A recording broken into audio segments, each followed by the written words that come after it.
E aí, pessoal, beleza? Né, vamos para mais uma aula aí, né? Nossa segunda aula de parasitologia, a nossa segunda aula da ordem Acari.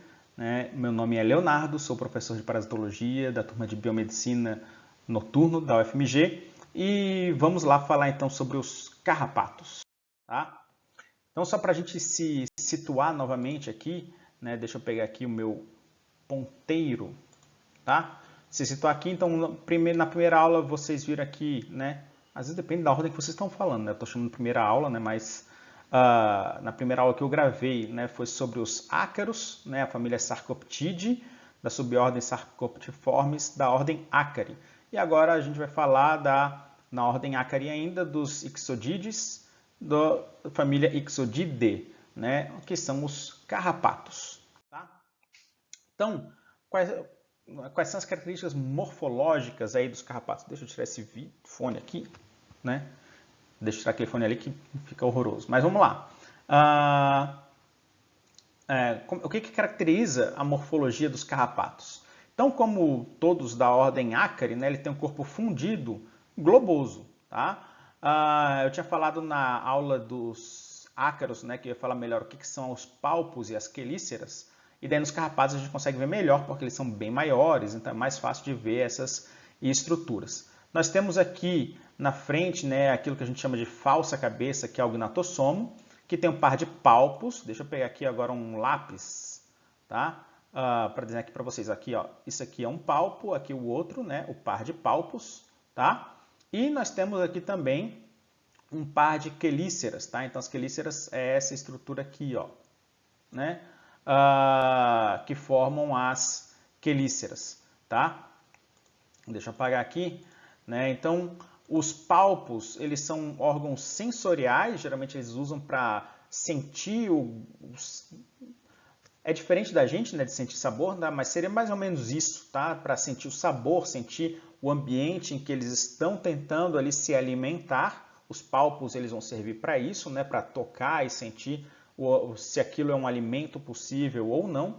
E as quelíceras é o que eles usam realmente, então, para se alimentar. No caso dos carrapatos, tá? Essas quelíceras aqui elas vão formar quase como se fosse um canudo, um duto por onde eles vão sugar o sangue. Eles cortam a pele e dali eles vão sugar o sangue, tá?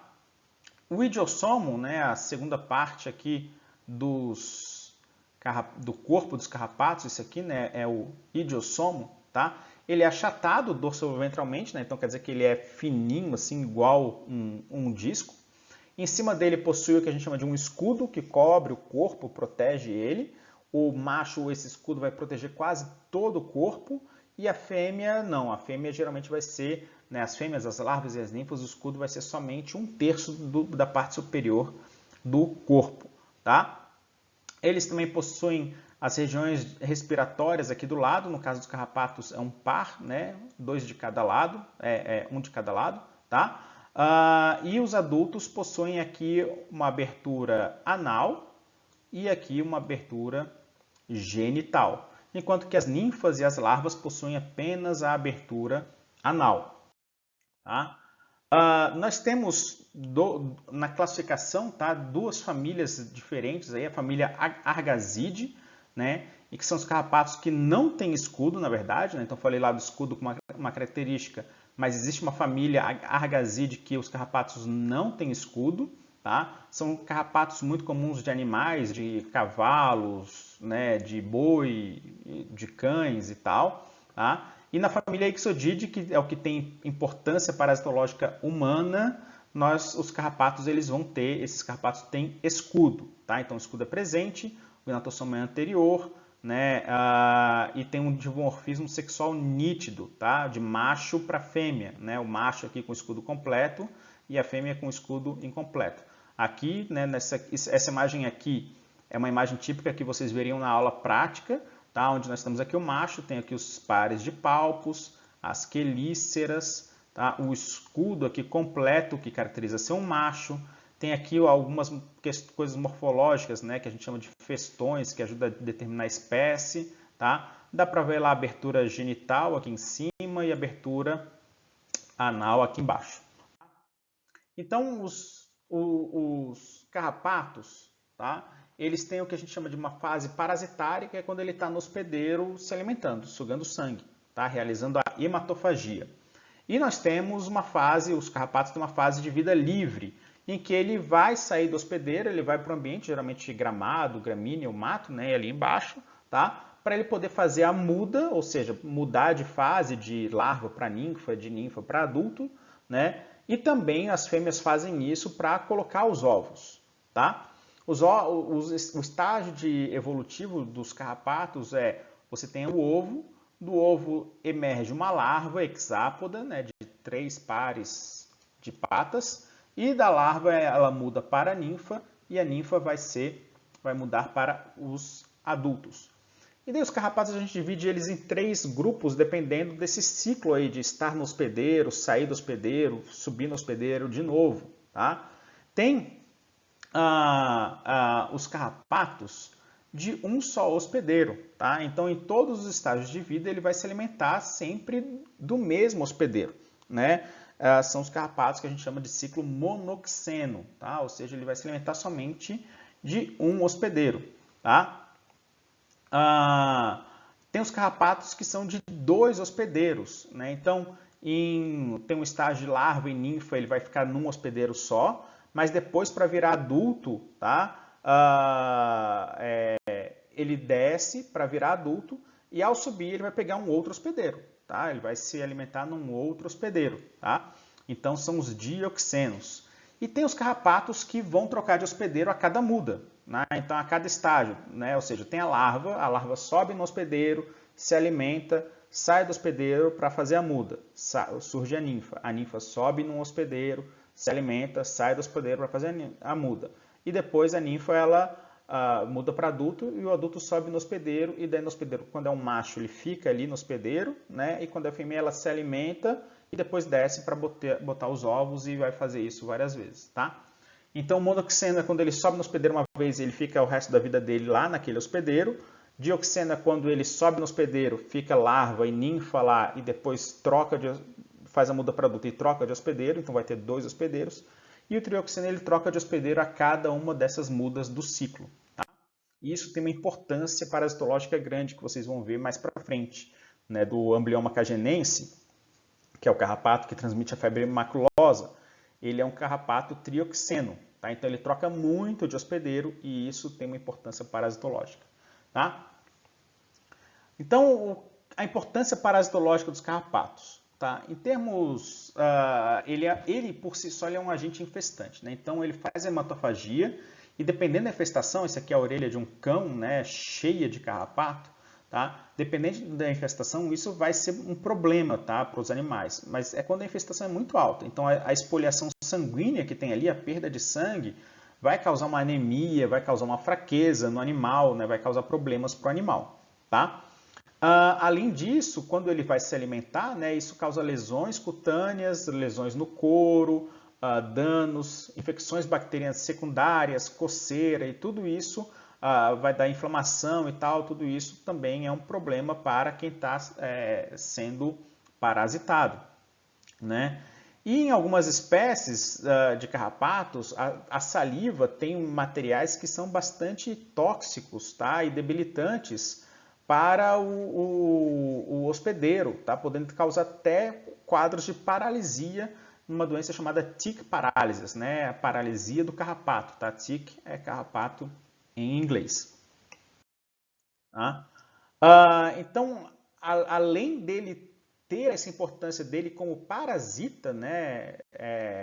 Ele ser o próprio agente etiológico da doença, os carrapatos também têm a importância parasitológica humana, veterinária também, né? De transmissão de doenças. Tá? No caso de humanos, as 2 mais importantes são a febre maculosa, infelizmente bastante comum aqui no Brasil, e a doença de Lyme, tá? Que é mais comum na Europa, nos Estados Unidos, no hemisfério norte, e tem alguns casos aqui no Brasil que são muito similares à doença de Lyme, é chamado Lyme simile, né? A gente ainda não entende o que é isso aqui, vou falar daqui a pouco. E na veterinária nós temos as babesioses e anaplasmoses, tá?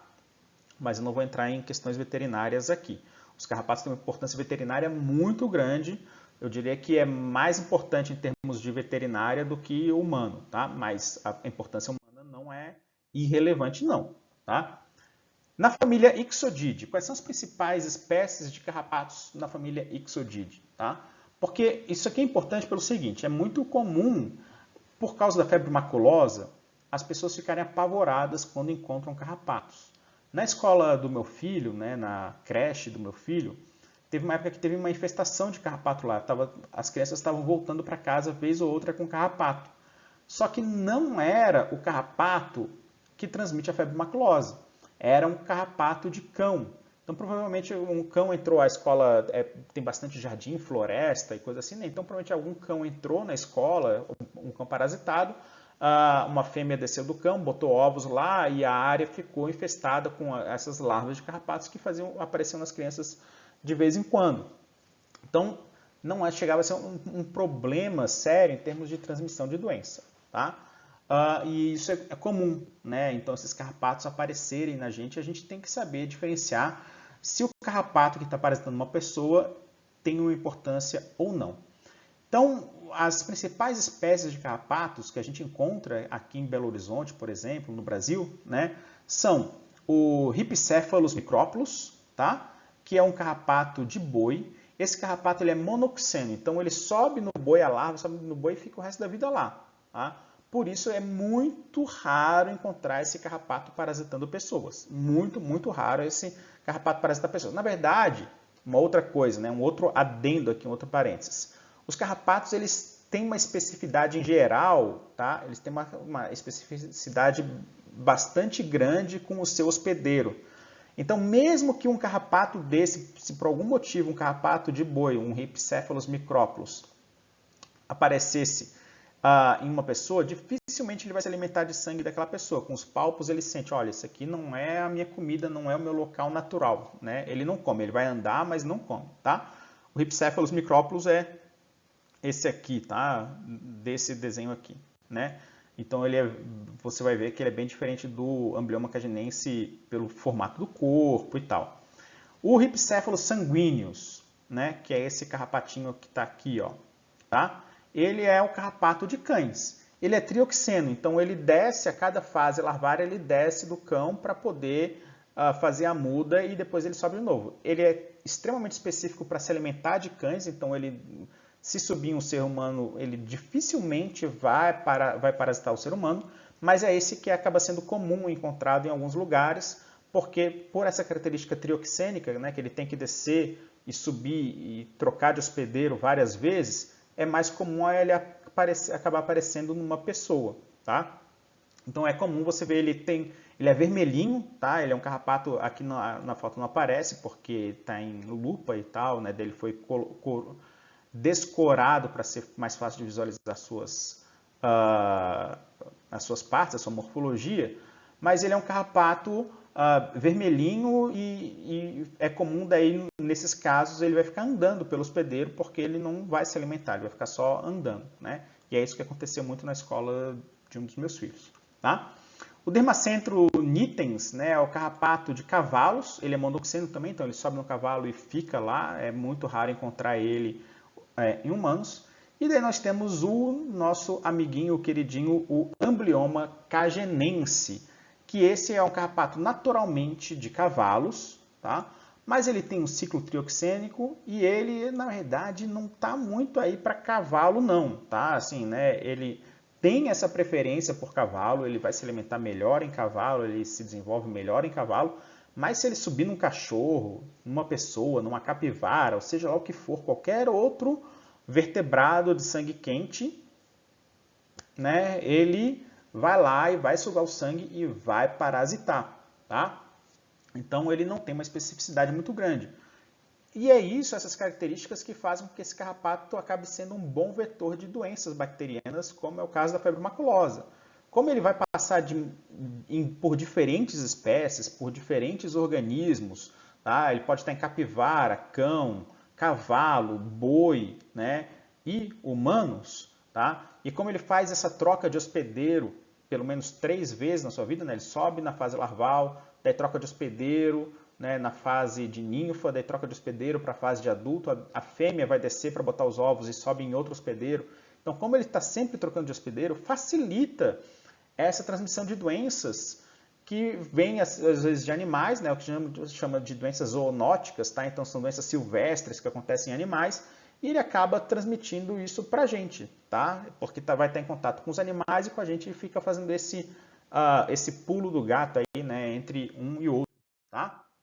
Então, o Amblyomma caginense é a espécie mais importante da família Ixodidae. Ele é um ectoparasita obrigatório. Ele é obrigatório, quer dizer que ele precisa parasitar para se desenvolver, para virar adulto, botar ovo e tal. Ele tem que parasitar, ele tem que sugar sangue, tá? Ele é hematófago obrigatório, ele não consegue se alimentar de outra coisa a não ser de sangue. É conhecido os nomes mais comuns aí, a gente vai ver micuim, carrapato estrela, são os dois comuns, né? Pode encontrar o nome rodoleiro aí em alguns casos, tá? E é a principal espécie que vai parasitar humanos. Aqui tem as fotos, né, deles, aqui a larva, né, o famoso micuim, elas estão todas elas bem aumentadas, tá? A larva é bem menor do que isso, né? Mas elas estão proporcionais, ok? Né? Nós temos aqui então a larva hexápoda, tem 3 pares de pernas. Aqui a ninfa octópoda, tá? Com o escudo aqui, né, parcial, né? Aqui um macho adulto, o escudo descendo aqui até essa estrutura aqui, ó, que eu chamo, as pessoas odeiam isso, né, mas eu chamo de pastelzinho. Parece que você fez um pastel e amassou lá com um garfinho as pontas, tá? Então, isso aqui são os festões, né? O escudo vai até lá embaixo nos festões, é o macho. E daí o macho aqui tem o desenho da estrela bem mais nítido, né? Esse escudo é todo ornamentado, formando esse desenho que dá o nome de estrela. E aqui a fêmea, que o escudo é parcial também, mas também é bastante ornamentado, tá? O que caracteriza o caginense? O rostro longo, tá? Então o rosto é isso aqui, né? Nós temos o gnatossomo, tá? E deixa eu pegar aqui o lapisinho, tá? Então isso aqui é o gnatossomo, tá? E o rosto é essa área aqui, ó, tá? Nós temos as quelíceras, né? A quelícera e aqui, opa, desculpa, isso aqui não é quelícera não. Deixa eu apagar. Eu não gosto de reeditar vídeo, então eu não vou parar o que eu estou gravando aqui, tá, gente? Errei, tá? Isso aqui são os palpos, né? Palpos, tá? Aqui estão as quelíceras e toda essa estrutura aqui é o que a gente chama de rostro, tá? Especialmente aqui as quelíceras, que é o que ele vai se alimentar. Então, o rostro é longo, nós temos aqui os festões, né? Então, o que diferencia Amblyomma caginense de outras espécies de ambliomas? É porque aqui você consegue contar 11 festões. Se você for contar, aqui nessa foto não dá para contar direitinho, tá? Mas se você for contar na lupa, dá para contar muito bem. E daí se você contar 11 segmentos, é Amblyomma caginense, 11 festões. O escudo ornamentado, né? Aqui essa fêmea com o escudo bem ornamentado. E o dimorfismo sexual é bem claro, tá? Então a fêmea e o macho, infelizmente o meu vídeo está bem em cima aqui, mas no PDF vocês podem ver, a fêmea e o macho são bem diferentes, tá? Aqui deixa eu voltar aqui para o laser, né?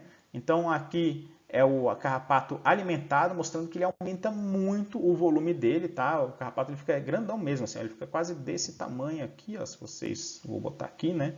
Quase desse tamanho aqui assim, ó, tá? Quando ele se alimenta inteiramente. É claro que em pessoas é muito raro um carrapato fazer isso aqui, tá? Porque a pessoa sente o carrapato na hora. Então os micuins, que são pequenininhos, eles aumentam bastante e daí a pessoa consegue perceber já, né? Quando ela vai tomar um banho, trocar de roupa e tal, ela vai assim, opa, calma aí, tem uma verruga aqui onde eu não tinha uma verruga antes. Não coça a picada ali na hora, não coça, você não sente nada. E daí você olhando aquilo é que você vê assim, opa, isso aqui não tinha antes aqui. Na verdade, isso aqui é um carrapato, né? Um micuim que está picando, tá? Isso aqui são fotos tiradas das lâminas que vocês veem na aula prática, né? Mesmo na lâmina onde o animal é clarificado, dá para ver aqui o desenho do escudo, né? Deixa eu voltar aqui para o lápis. Está aqui o escudo parcial, está aqui o escudo completo, tá? Então a fêmea, o macho, tem aqui o poro anal, aqui o poro genital, né? Do macho. Em alguns casos dá para ver mais fácil, em outros casos nem tanto. Infelizmente a gente não tem aqui a lupa para vocês mexerem o foco, que é como a gente vai identificar isso, tá? E aqui embaixo nós temos os vários estágios, né? Daí tem aqui os ovos, a larva hexápoda, a ninfa octópoda e o adulto. tá? Como é que é o ciclo biológico aí do amblioma cagenense? Então, ele é trioxênico, né? Trioxênico quer dizer que é isso aqui, ó. A fêmea, ela vai descer, né? Vai colocar os ovos no solo. Esses ovos, geralmente é uma ninhada grande, vão ser 100, 200, 300 ovos, tá? Em alguns casos. E desses ovos vão eclodir para larvas, né? Hexápodas. E essas larvas, elas sobem na grama, aqui dá um exemplo, tá? Elas sobem no alto da grama e elas ficam lá assim com as patinhas para cima esperando passar qualquer coisa que tenha sangue quente. Na hora que passou uma coisa de sangue quente, ela agarra e sobe no hospedeiro. Tá? Aqui está dando o exemplo do cavalo, que é o hospedeiro mais comum do amblioma cagenense, mas pode ser uma capivara, pode ser uma pessoa, pode ser um cão, né? Pode ser qualquer outro animal. Tá? Daí a larva vai se alimentar por uns 3 a 6 dias e agora vem a larva, na hora de fazer a muda, ela desce para o solo, faz a muda, sobe no outro hospedeiro. Fica uns 5 a 7 dias como ninfa ali, né, se alimentando do hospedeiro, desce para o solo, faz a muda e sobe no hospedeiro. E daí agora os adultos, as fêmeas, vão ficar aqui uns 7 a 10 dias aqui, né, junto com os machos, onde tem o acasalamento. Os machos, eles ficam aqui, eles não descem mais. Agora as fêmeas, elas descem dando continuidade ao ciclo, tá?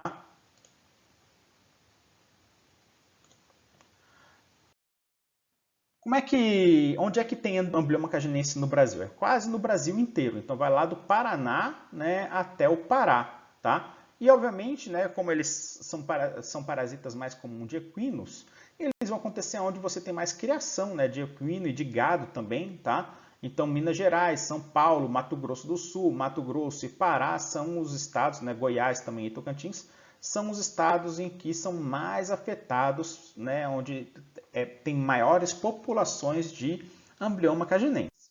Tá? A importância parasitológica é como agente infestante, né? Então a picada, né, sugar o sangue, tudo isso que eu já falei, mas o mais importante mesmo é que ele é vetor de patógenos, no caso aqui a febre maculosa. Meu mouse resolveu parar de funcionar agora, vamos lá. Tá? A febre maculosa, tá? Então é a doença mais grave transmitida por carrapatos aqui no Brasil. Como é que acontece essa transmissão? Então vamos dar uma olhada primeiro na hematofagia desse artrópodo, né? desse animal. Ele vai, ao fazer hematofagia, o que acontece? Os palpos ficam aqui colocados para o lado e as quelíceras elas vão entrar na pele, tá? E depois que tem essa penetração aqui, acontece a saliva do carrapato, ele solta uma saliva também inicial, que vai formar um cimento aqui, que vai fazer com que o carrapato ele fique lá e está mesmo grudado. Tá? Essas quelíceras elas são muito grossas, muito grandes, elas não entram em um vaso sanguíneo direitinho. Mais para frente vocês vão ver que tem 2 tipos de alimentação desses organismos hematófagos. Ou a peça bucal dele vai entrar lá num vaso sanguíneo, né, assim, e se alimentar dentro do vaso sanguíneo, que a gente chama de solenofagia. Ou, em alguns casos, ele vai lá e rompe esses vasos sanguíneos, faz uma poça de sangue no local, e ali, na alimentação, é o que a gente chama de telmofagia. Tá? Por ele se alimentar desse jeito aqui, né, nós temos uma reação inflamatória bastante intensa onde está o carrapato. Tá? Só que a saliva dele tem, né, substâncias farmacológicas que vão fazer, primeiro, que não coagule o sangue no local, então são anticoagulantes, tem anti-inflamatórios para a inflamação não ser muito grande, tem inibidores de resposta imune para fazer com que anticorpos e células do sistema imune ataquem o próprio carrapato, e o carrapato está comendo essas células imunes, né? Então, quando chega lá dentro, essas células imunes de imunidade serem inativas para não atacar o estômago do carrapato, tá? Tem anestésicos para você não sentir dor, porque isso aqui dói pra caramba, né? Doeria muito, tá? Né?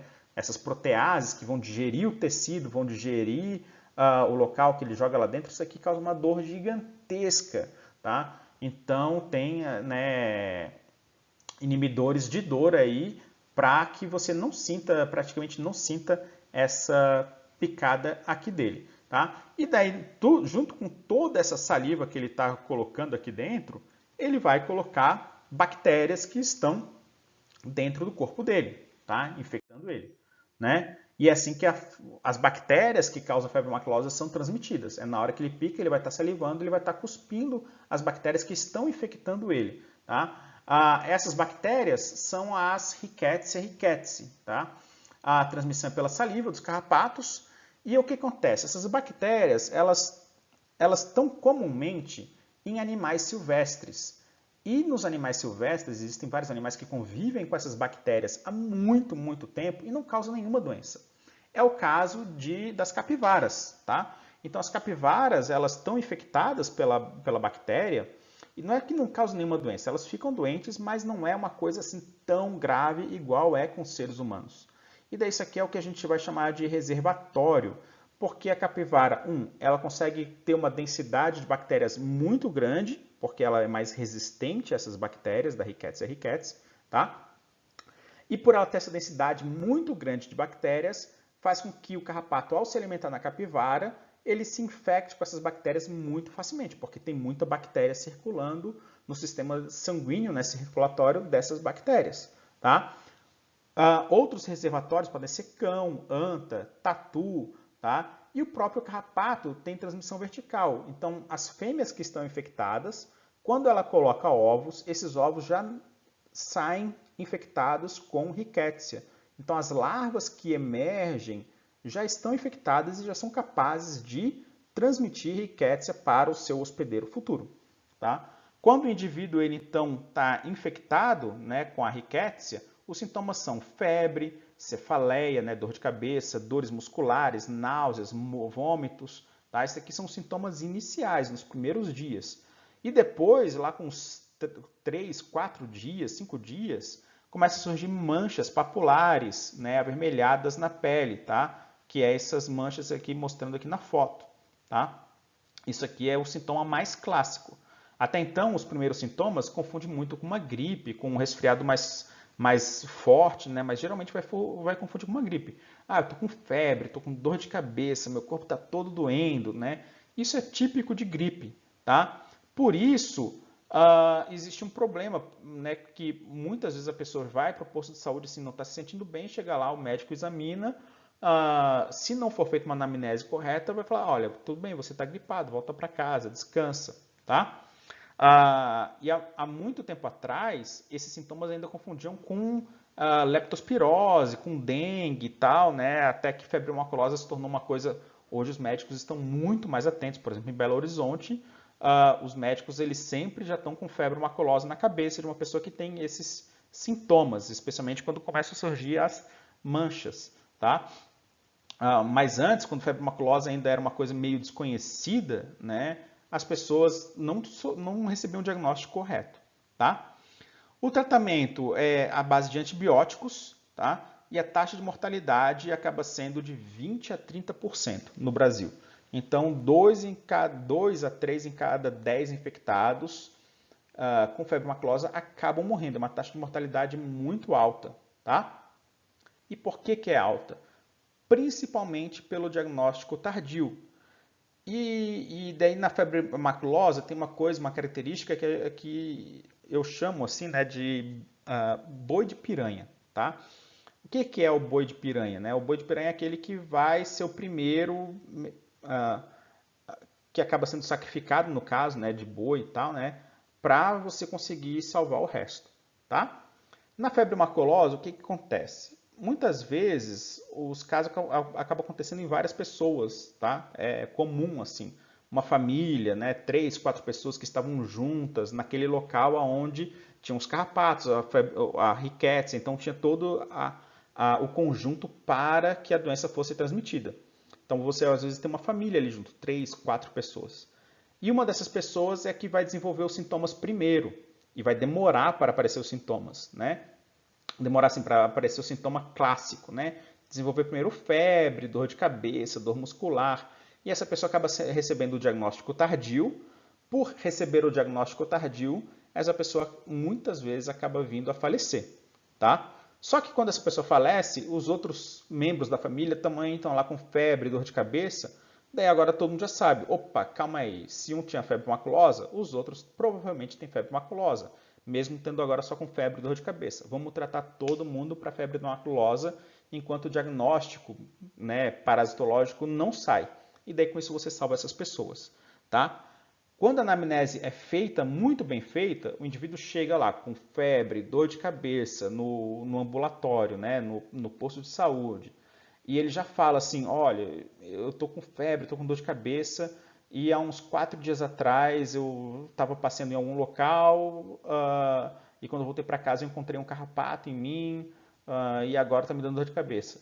Daí, nesse caso de uma anamnese é mais fácil de tratar, porque agora o médico já vai pegar assim, opa, então calma aí, um carrapato e febre 3, 4 dias depois, febre maculosa. Vamos tratar, é melhor tratar, o antibiótico é pesado, mas é melhor tratar.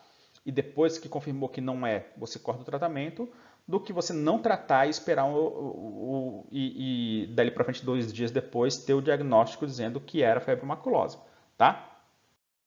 Ah, então, quem é que é mais importante nos casos de febre maculosa, no final das contas aí, tá? Né, nós temos as larvas, as ninfas e os adultos, tá? E aqui, né, eu já estou salientando que as larvas e as ninfas têm um papel epidemiológico muito maior do que os adultos. Primeiro porque o adulto, o macho, depois que ele está no hospedeiro, ele não sai mais, então ele não transmite mais para outros indivíduos, tá? E a fêmea, o que acontece? Elas são muito fáceis de detectar, né? Um carrapato desse subindo na perna de uma pessoa, né, andando com uma pessoa, a pessoa sente na hora, porque é um organismo grande, tá? Ele tem mais ou menos esse tamanho aqui assim, tá? Então a pessoa sente na hora aquilo lá andando. Mesmo as ninfas, você também sente com uma certa facilidade, tá? Então, e no final das contas, as larvas e as ninfas acabam sendo muito mais importantes epidemiologicamente porque elas conseguem passar mais desapercebido pelas pessoas, tá? As larvas, porque muitas vezes elas surgem em grande quantidade, então pessoas, quando ela é infestada com larva, não vai ser uma larva só, às vezes vão ser 3, 4, 10 larvas, dependendo de como ela pegou, podem ser muitas larvas, tá? E daí por isso elas têm uma importância grande. Lembrando que as larvas, elas já emergem infectadas, tá? Lembrando que esses animais têm baixa especificidade, tá? Enquanto os adultos preferem realmente os cavalos, as larvas e as ninfas vão parasitar qualquer um, tá? São difíceis de achar, né? E eles conseguem se fixar e se alimentar ali durante um tempo, ok? O pico de ocorrência, e daí tem um ciclo, né, de larvas e ninfas, tá? Infelizmente aqui não tem, mas existe um ciclo, acho que vai ter daqui a pouco, tá? Um ciclo de larvas e ninfas ao longo dos meses do ano, de acordo com o período do ano. Tem um slide aí, vai aparecer daqui a pouquinho. Desculpa aí, gente. Então, o carrapato, né, o Amblioma cagenense, por ter essa inespecificidade de hospedeiro, ele circula por vários ambientes. Ele vai estar no ambiente silvestre e também vai estar no ambiente urbano, tá? Né, e aqui são fotos nossas, aqui é o professor do nosso laboratório, o professor Maurício, né, na Lagoa da Pampulha, onde tem lá as capivaras. E essas capivaras, a maioria delas estão bastante infectadas, tem o número de indivíduos infectados com Rickettsia rickettsii é bastante elevado, tá? E ali tem muito contato, então a capivara, as pessoas e os carrapatos que estão lá parasitando essas capivaras, né? Então a Lagoa da Pampulha é um local bastante, eu diria assim, bastante perigoso, né? Tem coisas que, aqui é aula online, a gente vai estar falando assim, né? Mas tem coisas que eu não posso ficar falando muito aqui na aula online, tá, gente? Mas eu, por exemplo, aquele parque ecológico que tem na Lagoa da Pampulha, é um parque que eu não frequentaria, assim, com um coração muito leve, não. Né? Apesar das capivaras estarem isoladas no local, né, ter o cuidado, o manejo para elas não saírem de lá e não irem no mesmo local que as pessoas frequentam, é um tipo de coisa que é difícil de fazer, tá? É difícil de controlar e ali acaba tendo muita capivara, tem muito carrapato, tem muito espaço de grama, então eu não iria lá, apesar de estar liberado, né, para ir, para frequentar e a prefeitura fazer um monitoramento, é importante se tomar cuidado, tá? Né? Então tem alguns exemplos aqui, né, de pessoas que pedem o fechamento desse parque ecológico por causa de febre maculosa, é uma disputa longa já de muito tempo. A prefeitura tem tomado medidas para controlar as capivaras, mas tem as limitações, tá? Como eu falei, tem coisas que eu não posso conversar aqui, porque isso aqui está gravado, pode pessoas irem e daí algumas pessoas podem não concordar muito com o que eu estou falando aqui, né? Mas existe o perigo sim, por mais controle que se tenha, existe o perigo sim, tá? Né, da febre maculosa lá. E vamos falar agora um pouquinho da doença de Lyme syndrome. Não veio o slide aqui, né? Vou falar um pouco do ciclo do carrapato aí, né? O que acontece? Então, nos meses de chuva, janeiro, janeiro, fevereiro, é o ciclo quando os adultos vão estar cruzando, tá? Né? E vão estar começando a colocar os ovos, tá? Assim, né? Vão estar cruzando, é o ciclo onde tem mais adultos. Então é o período que tem menos carrapatos circulando ali, porque os adultos ficam mais fixos no seu hospedeiro definitivo ali no final das contas. A partir do final das chuvas, lá por março e tal, os adultos começam a colocar os ovos com mais frequência, começa a aumentar bastante a população de ninfas.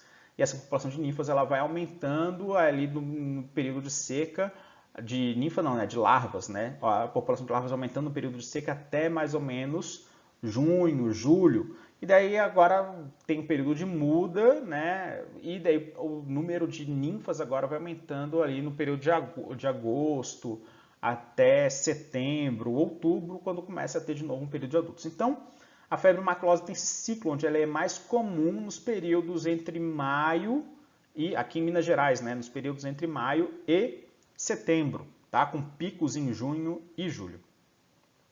Falando agora assim, né, quase terminando nossa aula, a segunda doença que os carrapatos transmitem, que é a doença de Lyme, tá? A doença de Lyme, ela é uma doença causada, né, por Borrelia burgdorferi no hemisfério norte, tá? Então, os carrapatos lá no hemisfério norte, eles transmitem essa bactéria para seres humanos e causam uma doença que é uma doença bastante debilitante, tá? Pode causar a morte, mas mesmo se a pessoa não morrer, ela tem uma questão de debilitar as pessoas que são afetadas bastante grande. E aqui no Brasil, na América do Sul, não era conhecido até que começaram a surgir pessoas que têm os sintomas muito similares aos sintomas da doença de Lyme, né? Então é o que? Basicamente, você tem a picada, um local onde o carrapato picou, e esse local vai formando um halo aqui, né? Um eritrema que vai se expandindo até formar isso que a gente chama de um halo, tá? Então tem aqui, ó, né, o local da picada e você forma o eritrema num halo, tá? Isso aqui vai crescendo com o tempo, né? Então começa pequenininho e vai crescendo esse eritrema aqui, tá? E daí, dois pesquisadores brasileiros, o Baggio e o Yoshinari, né, eles pesquisaram muito isso aqui, porque eles queriam saber se era causado pela Borrelia burgdorferi mesmo, tá? E eles acabaram chegando à conclusão que é sim Borrelia burgdorferi, mas existe bastante debate sobre isso, tá? Por isso a gente chama de doença de Lyme simile e a gente não tem certeza exatamente se aqui no Brasil é causada por Borrelia burgdorferi realmente ou não. Tá? A doença de Lyme, ela também, né, precisa ser, o tratado tem que ser rápido. Como ela não é comum no Brasil, né, ela é bem rara, a notificação não é obrigatória, tá? Então ela é subnotificada, tem pessoas que acabam sendo infectadas, né, tem a doença e é subnotificada, tá? Mas existe uma certa vigilância para saber se o número de casos aumenta ou não aumenta, né? E aparentemente no Brasil se mantém realmente muito baixo, tá? Tem alguns anos que a gente não tem nenhum caso de doença de Lyme no Brasil.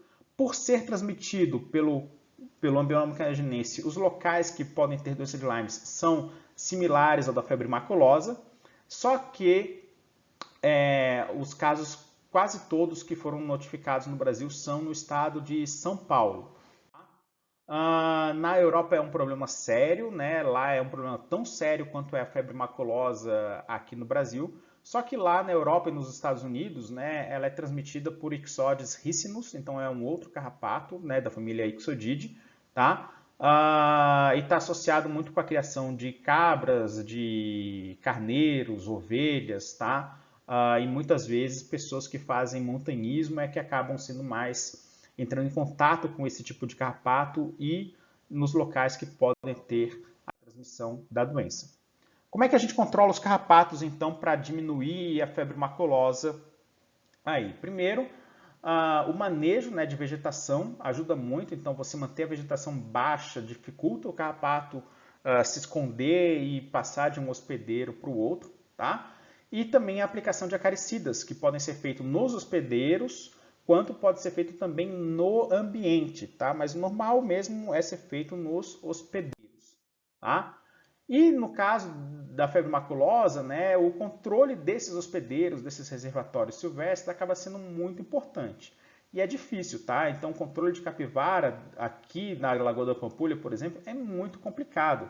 Essas capivaras chegaram lá, existem várias lendas de como essas capivaras chegaram lá, né? A lenda mais famosa, que eu acho que é a mais provável, é de que foi um criador que queria, na época que carne de caça começou a virar moda, né? Ele quis criar capivaras para vender carne de capivara.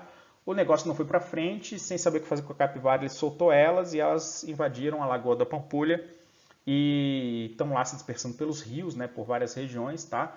Só que daí tem disputas ambientais, tem disputas de legais, pode mover as capivaras, não pode. Se mover essas capivaras vai levar para onde? Elas vão estar carregando riqueza com elas, para onde elas forem. Então, se levar para o zoológico, coloca os animais do zoológico em risco e os veterinários e os tratadores do zoológico em risco. Se levar elas para um outro ambiente, elas vão se criar naquele outro ambiente e vão transmitir a bactéria nesse outro ambiente.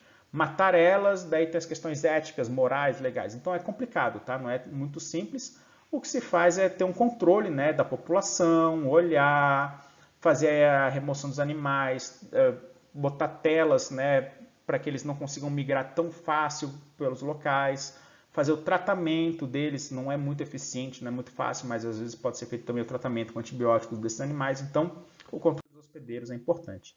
E por fim, né, a proteção individual, tá? Então quando você vai para um local em que carrapato é muito comum, né, que se encontra muitos carrapatos, o ideal é evitar esses locais, né? Como eu evito o parque ecológico, tá? Mas nem sempre a gente sabe, né? Tem gente que às vezes vai passear em algum parque estadual, em algum local, acampar. Você não sabe lá qual é o risco que tem realmente, né? Mas daí se proteger dos carrapatos, usando repelentes, usando vestimentas corretas, examinando o seu corpo, né? Todos os dias. Fui andar a cavalo na Serra do Cipó.